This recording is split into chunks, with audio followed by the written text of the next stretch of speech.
It's my pleasure to welcome you all, invite guests, dignitaries that we have with us, and also we're pleased to have the media with us today. It's a great pleasure, and I would like to invite a special guest to come up and welcome us to Smith Falls, Mayor Dennis Staples. Thank you. Thank you, Annie, and I know I have 2 minutes on the agenda, and I'll try to do that. Got a couple of media interviews this week, so greetings from the town of Smith Falls and with my colleague, mayors and heads of council here, Mayor Struthers, Reed Churchill, Mayor Kinsella, and some of the members of council. And I want to say how pleased we are not only to be here today, but to hear the results of the good work of the Visitor Experience Opportunities concept. And that has happened because of the dedication and interest of the steering committee, the folks that agreed to spend 2 days. And I can tell you, I am certainly appreciative, and we're all appreciative of the leadership of MP Gordon Brown and Cindy Clark, who have stepped up and shown their keen interest in working with us to make this happen. So we appreciate that.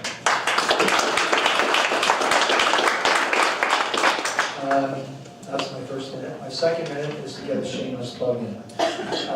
This week we've had a number of good announcements in Smith Falls, which I won't go over because if you have radios or TVs, you'll hear about them. But one of them is actually related to the Rideau, and we have the largest sporting event in the history of Smith Falls taking place this week. It's the Travelers Tankard Curling Championship. If you have a chance, or if you haven't been over to our arena, I would invite you to go over before you go home, because the theme is curling and the canal.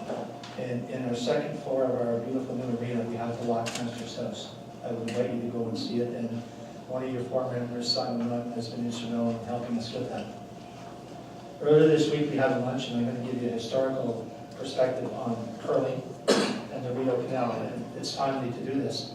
In 1873, the first curling competition took place in Smith Falls, just out to my left on the Rideau River at the intersection of Jasper Avenue and River Street, an area where I used to live. That happened in 1873, and that's in our program. And the history of curling is long established in Smith Falls and Eastern Ontario. So when I was addressing the 11 teams from around the province here, I should add that Canada's female team representing us in the Olympics, Jennifer Jones, was here 2 mornings this week, so she's spent Tuesday morning and Thursday morning here off to the Olympics. But I said, in 1872, they tried to do that curling event over here on the river, and they worked with Parks Canada and the federal authorities of the day, and they got their approvals, but it didn't work out because the federal government, in its wisdom, said, you can do that curling event in the month of July. It didn't happen. I'll end it at that. Thank you for here. I used up in 2 minutes. And on a more serious note, thank you for your work. And as we had the briefing this morning downstairs, the work that you've done will position all of us to continue to work together to capitalize on the very important opportunities that exist that we all know about along the Rideau corridor, the UNESCO World Heritage Site in Kingston, Iowa. The ball is now in our court, and it's up to us to do something with it. Thank you. Staples, it's always a pleasure to have you.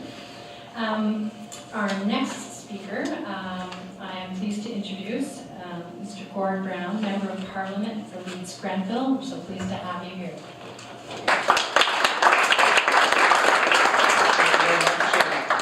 Annie, MPP Clark, distinguished guests, ladies and gentlemen, it's a real honor to be here today on behalf of Leona Clark, who is Canada's Environment Minister and Minister responsible for Parks Canada. Today, we're here to celebrate the culmination of months of work and the efforts of many people who are right here in this room, who share the goal of bringing a renewed energy and economic sustainability to the Rideau Canal Heritage Corridor. As many of you know, it's not so long ago that I stood here in this very building to announce the establishment of a new partnership group. A group that would work in collaboration to engage Rideau Corridor stakeholders in discussions about the future of the Rideau. That group, representing the Rideau Roundtable, Parks Canada, Valley Heartland Community Futures Development Corporation, Susan Fournier, who is here also on behalf of the Grenville, Frontenac, and Thousand Islands CDCs, the Rideau Heritage Route Tourism Association, the United Counties of Leeds and Grenville, Lanark County, and the Ontario Ministry of Culture and Sport. And they would all like to move forward an initiative that would introduce us to a different way of looking at how we do business on the Rideau. It was all with the intention of infusing our communities in our region with enthusiasm and understanding about who we are, our best assets, and our potential for growth and sustainability into the future. This initiative spread its wings in September of 2013 and has become known as the Visitor Experiences Opportunities Concept, or as all of you know it, Veoc. Today, after in-depth discussions with more than 80 regional stakeholders throughout the fall, the final report for the Veoc is now available for public review. A summary of the ideas and comments shared online by the additional 80+ people who took the time to come out to a public meeting I hosted in December is also available. For those of you who are not completely familiar with the Veoc exercise and report are based on a dynamic way of looking at the experiences that we offer through the lens of what visitors to our region seek in travel experiences, as opposed to looking only at the services that we offer and the demographics of the people who visit our region. It's about hosting our visitors in a way so that they develop a meaningful connection to our very special place. During the discussion sessions held at various locations along the Rideau Canal, participants were able to identify what is working, what needs improvement, and any innovations that could be considered in order to improve the Rideau corridor. Participants were limited only by their imagination. Throughout this project, tourism has been emphasized as the key economic driver for the Rideau corridor. And I believe that tourism is intrinsically linked to the communities here, and I know all of you do as well. This region has so much to offer Canadians and to visitors from around the world. It is heritage and speaks to the beginnings of our nation. It is a serene environment and clean, flat water. It is vibrant urban centers and quaint rural villages. It is recreation, and it's also industry. All of which can attract and maintain a strong tourism market share, celebrating the people, the traditions and technological accomplishments which have shaped this UNESCO-designated World Heritage Site and its communities.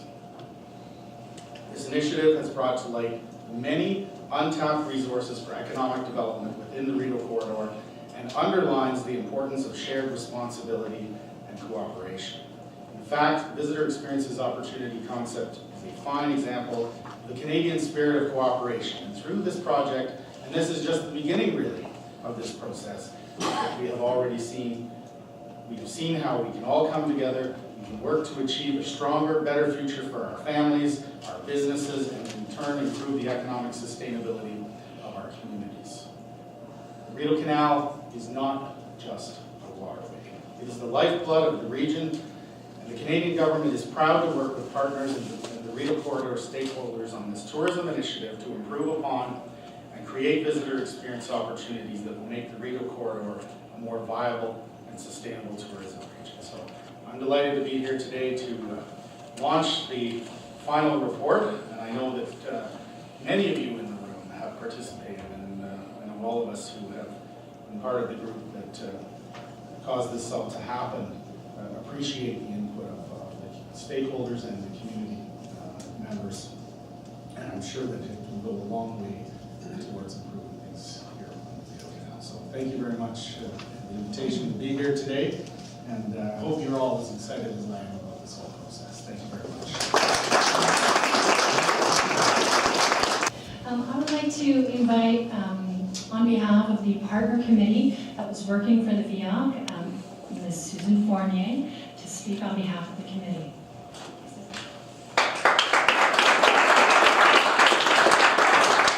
Thank you very much, and thank you for coming in today. It's an exciting time for us.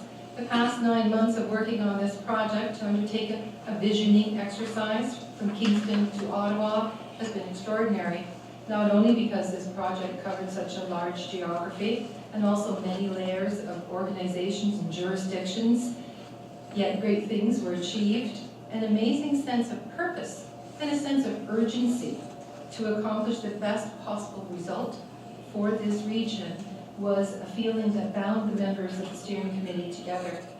I would like to acknowledge the tremendous efforts, the time and energy, the evening hours, the off-work hours, many extra hours, that all the members of the steering committee dedicated to this project.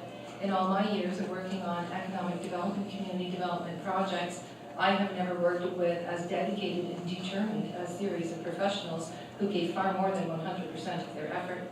I'd like everyone to please acknowledge Darlene Upton, Director of Waterways, Parks Canada. Will you please stand? Oh, she's already standing. And her amazing team, because she certainly brought all of her team to bear on this project, including Jewel Cunningham, and Annie Laurie, who worked tirelessly on this project. Anne-Marie Forstier with the Rideau Heritage Route Tourism Association. Peter Au of the Rideau Roundtable, who had an early vision to how to address this topic. Anne Weir, the Director of Economic Development of the United Counties of Leeds and Paris. Marie White. Where's Marie? Marie White. Carrie Costello was not able to be here today from the town of Smith Falls, and before her, Bob Cheatham, who was the Director of Economic Development, who retired in November, worked with this committee tirelessly as well. And Blair Harris with the Ministry of Tourism. In seeking and successfully being awarded the World Heritage Site designation, the Rideau Canal won the Oscar. Now this entire region or corridor needs to see a common vision and work towards the common goal of becoming the People's Choice Awards. If we are to win the People's Choice Awards, it will mean that we collectively, from politician, every elected official, to local citizens, from tourism businesses to industrialists and manufacturers, must all share a common vision of what it means to live in this place and to host our special guests, otherwise known as tourists. Part of our common vision must be to understand, promote, celebrate, and know this unique corridor. We are truly one of a kind.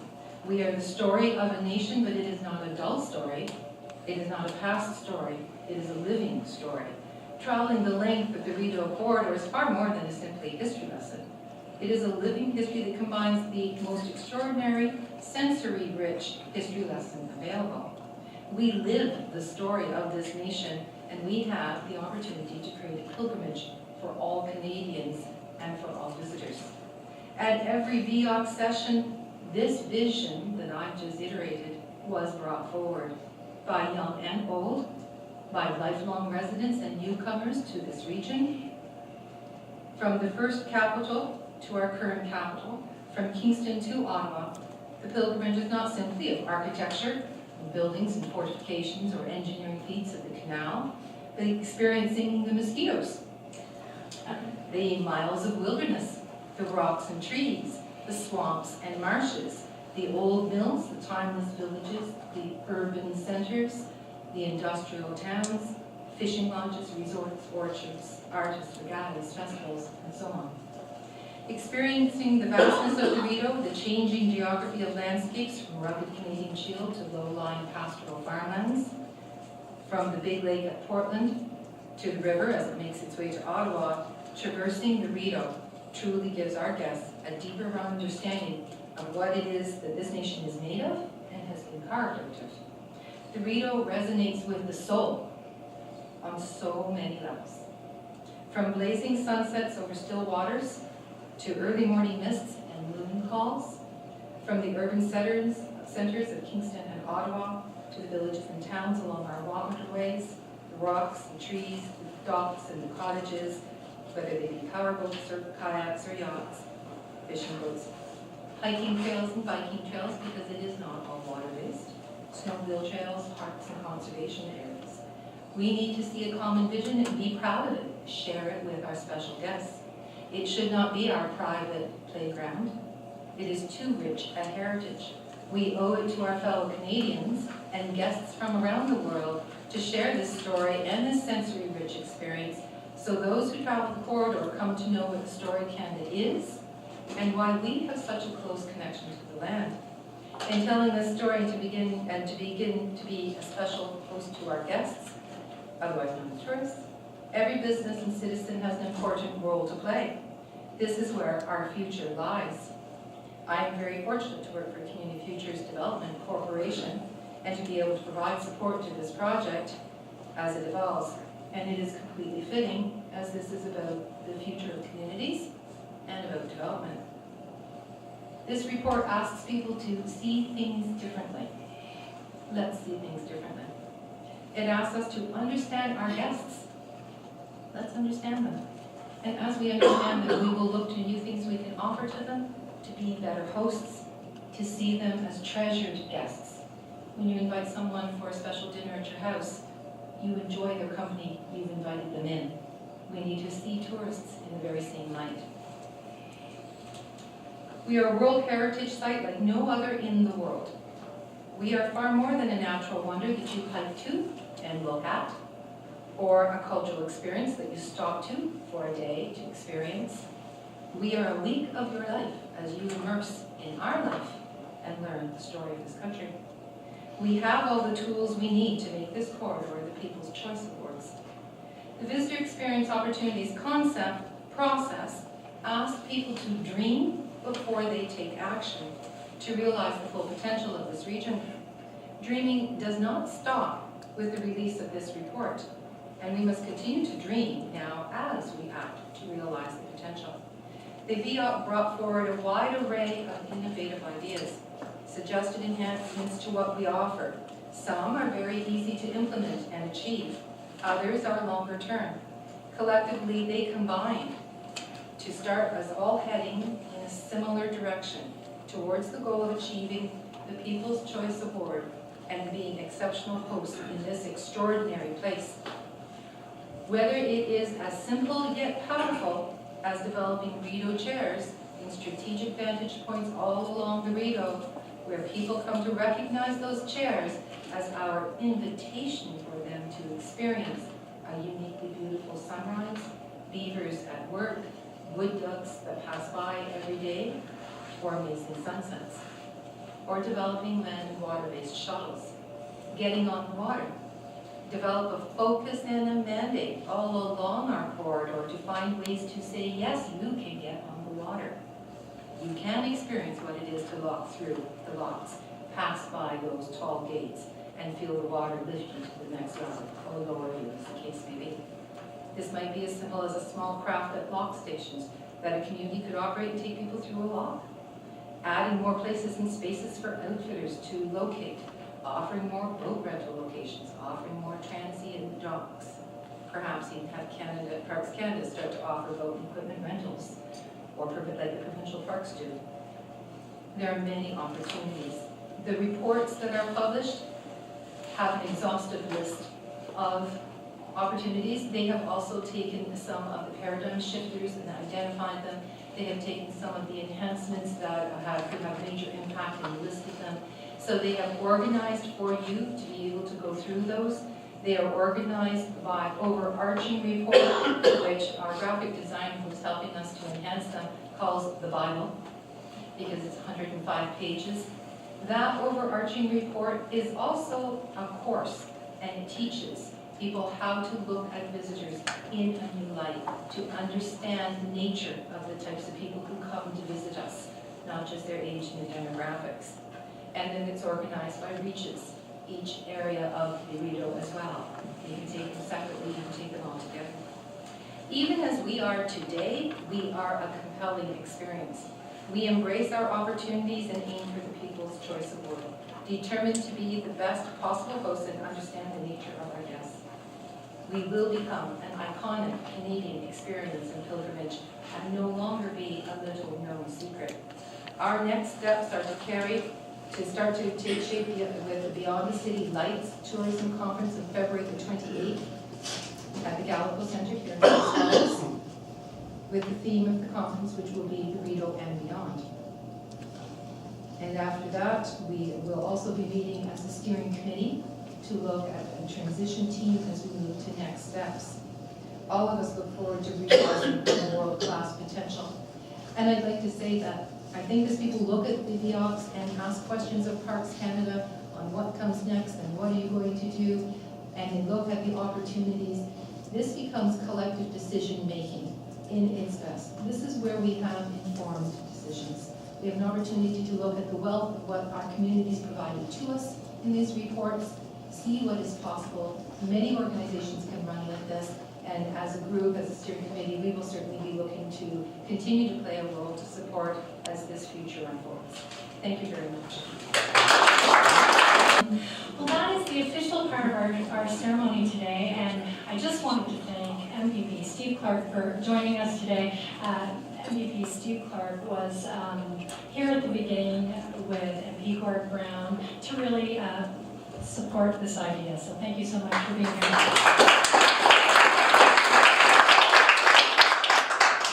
So that is the official end to the ceremony for today. We're so glad you could join us, but it's not over yet.